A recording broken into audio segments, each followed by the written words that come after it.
మేము చూస్తుంటే పిల్లలు అలా లేరు. మేము చదువుకునేటప్పుడు చాలా బాగున్నాం. ఇప్పుడే మేము ఒక ఐఐటీలో ఒక ప్రోగ్రామ్ చేయడానికి వెళ్ళినప్పుడు అక్కడ ప్రొఫెసర్స్‌ని అడుగుతున్నాం అనమాట. ఎలా ఉన్నారు పిల్లలు అంటే, అమ్మో! చాలా ఖతర్నాక్ అన్నారు. అవును. ఆ! కాబట్టి మేము ఉన్నప్పుడు కంటే ఇప్పుడు చాలా పిల్లలు మారిపోయారు. జనరేషన్ గ్యాప్ వచ్చింది. ఒక 8 ఇయర్స్‌లోనే. అంటే తల్లికి ఇంకా పిల్లవాళ్ళకి, తండ్రికి ఇంకా పిల్లవాడికి ఎంత గ్యాప్ వస్తుందండి? జనరేషన్ చేంజ్ కదా! అవును. మరి ఏం చేస్తాము అనంటే, యాస్ ఫార్ యాస్ పాసిబుల్ వాళ్ళని అర్థం చేసుకునే ప్రయత్నం చేయాలి. వారికి చిన్నప్పటి నుంచి మనం సమయం ఇవ్వటం ప్రయత్నం చేయాలి.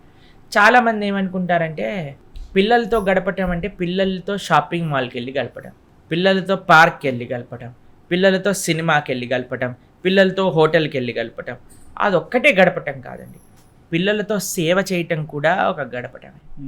పిల్లలతో ఆలయానికి వెళ్ళటం కూడా పిల్లలతో టైం గడపటం, పిల్లల్ని తీసుకొని ఒక తీర్థయాత్రకి వెళ్ళటం కూడా పిల్లలతో టైం గడపటమే, పిల్లల్ని తీసుకొని ఒక కాలక్షేపానికి ఒక ప్రవచనానికి వెళ్ళటం కూడా పిల్లలతో టైం గడపటమే. దాంట్లో మనకి మంచి జరుగుతుంది, మన పిల్లలకి మంచి జరుగుతుంది, సమాజానికి మంచి జరుగుతుంది, సమయం కూడా మంచిగా మనం యూస్ చేయగలుగుతాం అనమాట. ట్రూ.